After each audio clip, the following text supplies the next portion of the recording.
Hey everyone, my name is Katie and I'm going into my 6th year of teaching. I'll be teaching 3rd grade in the state of Florida, and today's video is going to be a little back to school Q&A session. So I'm so glad you're here.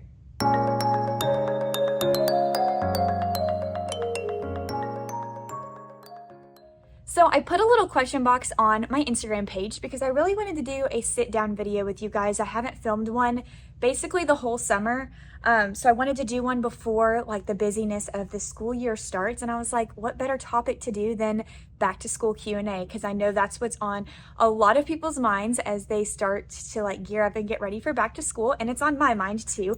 And you guys had some great questions. I'm hoping this video will answer some of your questions, and I'm trying to post it in a timely manner, like no more than a week or 2 weeks after you guys ask the questions. So hopefully this will be helpful for you guys as you start gearing up for back to school. All of my questions are on my computer, which is sitting here on my desk. I cannot answer every question that was asked because I got so many, but what I did do was I went through and I picked ones that were asked multiple times. And some of them were like the same question, just phrased different, if that makes sense. So I probably will answer your question. It may just not be like the direct wording of the question that you left, but I tried to pick the ones that would give the most information and that like you guys asked the most about. So without further ado, we're just gonna jump in because you guys are here for the questions and the answers. And so that's what I'm gonna give you. I will say I'm in my classroom today working on classroom setup. So my hair is kind of a mess. I haven't worn makeup at all in the month of July. I'm wearing one of my favorite teacher tees because I just needed to hype myself up to come up to school and get some work done today. So that's kind of the vibe, but I do love doing sit down and Q&A videos in my classroom. I like doing them at home too, but there's something about like a back to school one when you're in your classroom in back to school mode, like boxes and books all over the place. And so yeah, this is like truly back to school mode. All right, first question, when is your first day back? So teachers start on, I'm looking at my calendar that's up on the board, August 2nd. Students start on August 10th. So that's my first days back. Next question is best read alouds with activities to go with them. Oof, okay, I know I read through these questions before, but I didn't like sit down and write down my answers. So this is kind of off the cuff. But my favorite like back to school read alouds, I have Our Class is a Family, and that's a great one. I use the book When the Relatives Came, and I kind of compare a class family to your home family and talk about the similarities and differences between those two, and I really like that one. I've never personally used it, but the Name Jar is a great one, and I actually just got that one from my Amazon wish list, so I might use it this year as like a beginning of the school year thing. First Day Jitters is always a good one, and people do jitter juice with that, and I think that's a wonderful story, and it also is a good connection to show like students might be nervous, but teachers might have some nerves and some jitters too, and we're gonna work it all out together. Another good one, and I'm hoping I'm giving you a long list, but I'm not trying to overwhelm you. Another good one is I Promise, which is by LeBron James, I'm pretty sure. And I read that one before we do our classroom promises. And so that's a really good one to segue into like making a classroom promise list with your group of kiddos.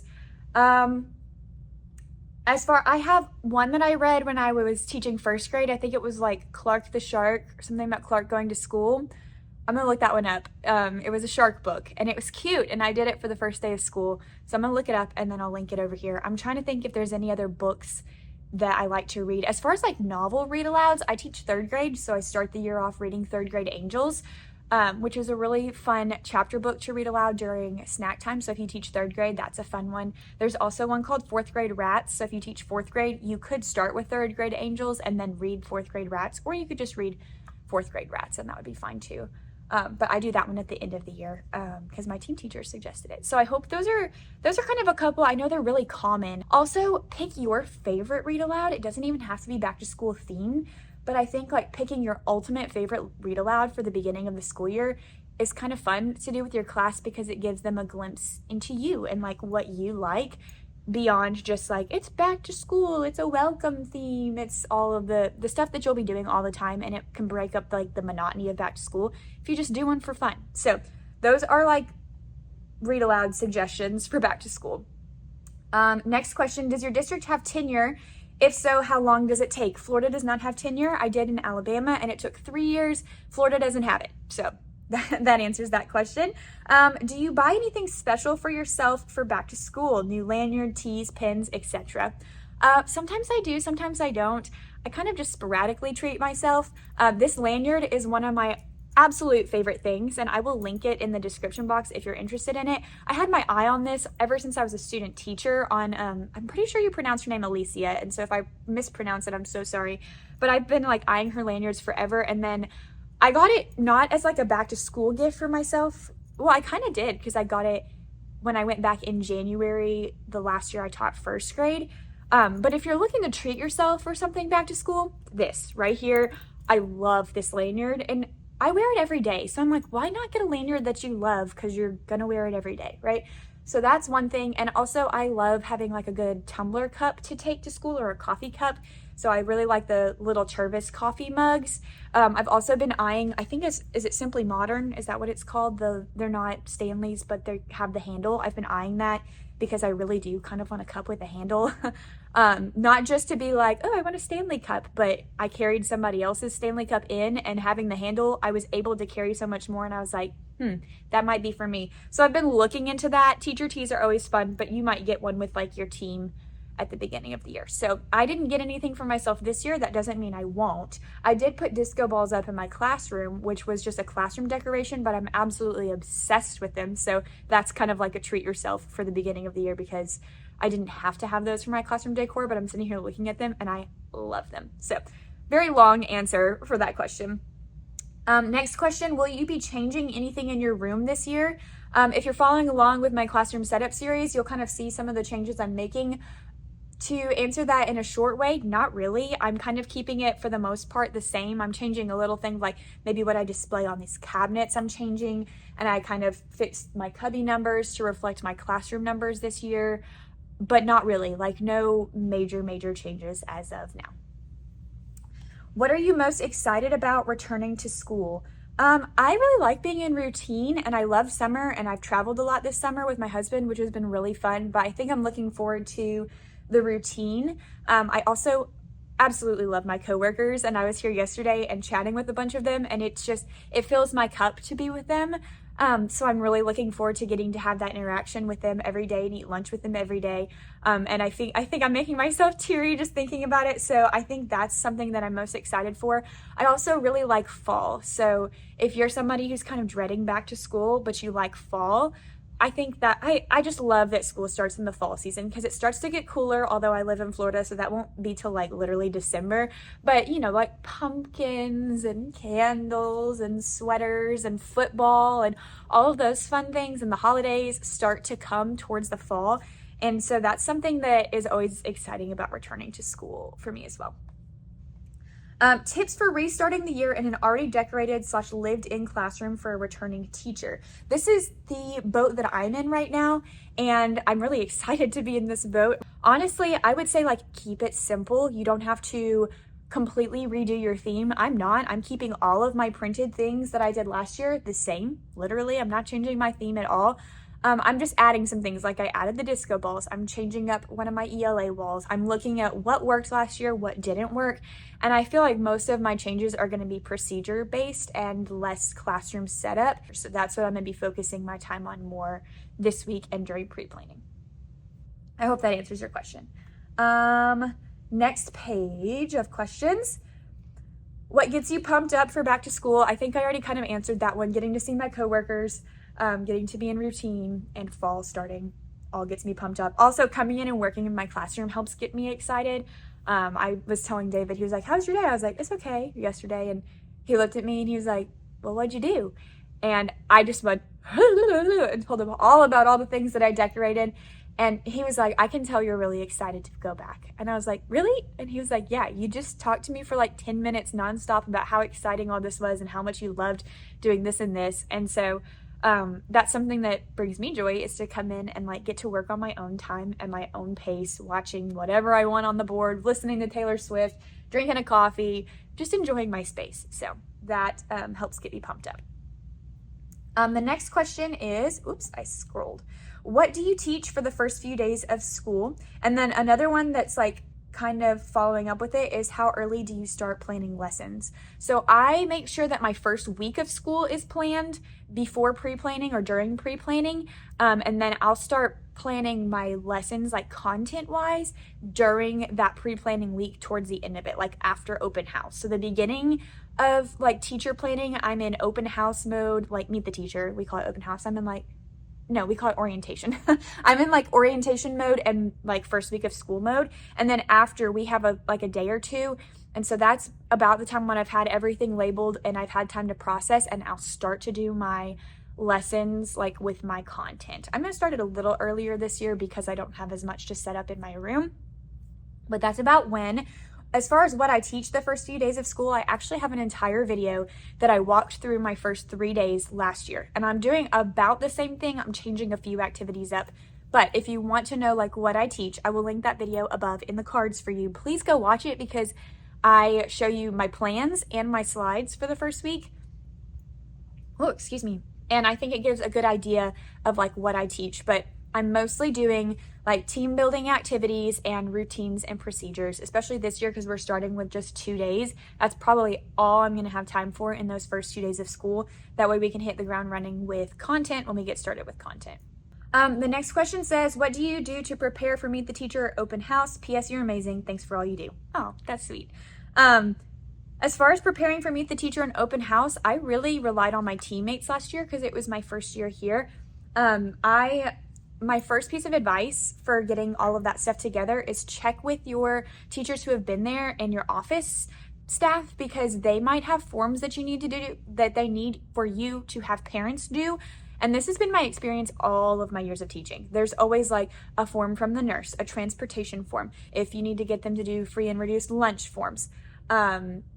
There's all kinds of stuff that the school wants you to like make sure the parents don't leave until they've done this. And so that's really my focus at Meet the Teacher in orientation. Shake their hand, meet them, greet the kiddos, and say, this is what I need from you for the office. Everything else that's like me personally, I send home in a folder and I say, send this with your child on the first day of school, and this is for you to keep to learn about me. Because a lot of the time, it depends on your school too, but I always have families that have multiple kiddos. Not always, but you know what I mean. And so they'll be stopping by my classroom, but they also have to stop by another classroom and another classroom for their kids. So they don't have all that time to dedicate to being in your room. And they already have a bunch of forms from the school they have to fill out. So I'm like, if I can get you to do the school forms that they want me to get from you, then we win. And everything else can be communicated via this folder, and I can send it home and you can read it on your own time, sipping your coffee this weekend, or I'll communicate it during the first week of school. So that's kind of my philosophy for that. But I will say that's what I would recommend for paper flow. But do think about what you want your students to do with their supplies. And that is totally dependent on you and how you store supplies. Do you want them to keep it at your desk? At their desk? Do you have places where you want them to sort the supplies? So those would be the two big things to think through before orientation or Meet the Teacher. Next page. Flying through these, y'all. These are great questions though. Somebody said, how do you use that wheel in your room? I was thinking it was some classroom management thing. The answer is yes. I totally copied and pasted this from my teacher who's right back here. Because I didn't know what I was going to do for classroom management in 3rd grade, and she does the Wheel of Excellence. And so it's a wheel that has 16 slots, and what I do is when I see a student who is doing something that follows our class promises or going out of their way to be kind, I tell them to go sign for the wheel. They go sign their name next to a number, and once all 16 of the number slots are full, we spin the wheel. And I started last year just spinning it once, but you kind of have to feel out how often you have kids sign, because for me, I don't have them sign as often because a lot of them just do the right thing, you know, so it's not like every time you push in your chair you get to sign. I'm a little more selective. And so I started out with just spinning it once when it filled up, and then I was like, that's not enough for the amount that I have kids sign the board, so I adjusted it and I did 3 times because they're in 3rd grade. And if their number is landed on, they get to pick a sticker from the sticker store, they can pick a classroom coupon to save and use, or they can pick something from the treasure box. And they really love it and get very excited about it. And it's so easy for management because I'm just like, go sign for the wheel. And I only have to say like one thing. I don't have to come bring them a sticker and put it on their chart or keep up with their charts or do anything later when their chart is full, because they go sign the board on their own. And I think it's cool for them to have like ownership of it and see their name up on the board. And again, I copied and pasted it from my teacher behind me because that was her idea. And I was like, I like that. I'm stealing it. That's what good teachers do, right? They adopt other teacher ideas. What to do the 2 years left before you graduate. The last 2 years are the fun ones where you get a lot of great experience, and I won't go into detail about what I think you should do these last 2 years because I have a whole video on it. Are we surprised? No. I try to make a lot of videos that are helpful for you guys, but I know they get buried in all of the things I post on my channel. So anytime somebody asks a question and I can point you to a whole video on the subject, I do, not to like promote my videos or anything, but I feel like it gives you in depth what you need to do. So I have a whole video that's tips for student teachers, and I don't know if you're entering your student teaching or not, but it's still good things to be thinking of in these last 2 years. So I will link that in the cards for you to go check out, and it gives you all the tips that I wish I would have done or things that I did do that helped me in my last 2 years of college. How do you practice procedures with your students? So I practice procedures over and over again. First, I teach them and I kind of show them step by step with bullet points, like listed out, this is how we do this procedure. I model it and I'm like the corny, like, I'm gonna take my paper and place it in the tray. And after I do that, I'm gonna walk to my desk. And then the first student who does it, I narrate while they do it. I'm like, great, we're gonna have so-and-so show us what we just learned as we all get ready to line up. Are you ready? And they're like, sure. I'm like, all right, watch as they stand up and they push in their chair. Now they're going to walk around the big circle in the room and take the next empty spot to line up to go wherever. And then I'm like, all right, who wants to be next? And I pick somebody else, and I probably narrate it like 3 times. And then I start calling table groups to do whatever the procedure is. That in that example, I'm talking about like lining up to go somewhere. But same if it was like walking in to get your snack. I'm like, this is what you're gonna do. Watch me do it. All right, we're gonna have this person. You're gonna be the first one. So let's watch and see how they follow all the steps. Next person, and then by the time we've done it 3 times, check, they've got it. But I do remind them every time it comes up. And that's something I do when I lesson plan is I have, and if you watched my first week video, you'll see this. I have like my time ranges on the side, my activities in the middle, and then on the far right, I'm not good at left and right, and this is probably reversed, but on the far right, I put like any procedure that's required to do that activity so I don't forget to pre-teach it when we get there, because it's easy to forget, like, oh yeah, they don't know how we line up. So if you just put line up for recess, well, they don't know that. That's a procedure that we're going over on that day. So that's kind of how I practice them. Sometimes we'll make posters of it, like that could be a good second week of school thing for them to make a poster for the procedure and then hang it somewhere in the room. Also a good collaboration activity. Okay, 2 more pages, which is just a couple more questions. I think I've got like 4 more. And this one, perfect. Any ideas for cooperative group activities, teaching kids expectations for group lessons? So on the first day of school last year, what I did was I did a group activity like on the first day just to test the waters and see how these kids work as groups. And I did posters for like, we talked about how we want the classroom to be safe. The goal is to have a safe environment. So what does a safe classroom look like, sound like, and feel like? And I did like 3 groups, and I just gave them markers and let them brainstorm, and that was so telling to see how well they worked together. You could already tell who was like the natural leader, who would kind of sit back, who wanted to be off task, if there were any students that didn't work well together in groups. So I thought that was really good. But then going forward, I think it's good to kind of assign group roles to help them with cooperative activities. And a good one would be like letting them make procedure posters the second week after we've gone over all the procedures. It's a great group activity. Or doing like think, pair, shares, where they ask a question and they have to talk with their table group partners. All of those things foster that cooperative group activity kind of feel, and it gives you chances to teach them expectations. So I know that's not like a specific example, but that's kind of what I do. Top 5 procedures to teach. Okay, in my classroom, the top 5 procedures to teach. Restroom. Oh my goodness, teach them the restroom procedure. That's like number 1. Morning routine, what they do when they come in the mornings would be number 2. I would say like all of my hand signs, like getting water, asking to go to the bathroom, getting a pencil, all of those things would be number 3, but that's kind of a lot of procedures tucked into one. Is that cheating? I don't know. So bathroom, morning routine, hand signs. What else? Lining up, because you're going to have to line up to get places. And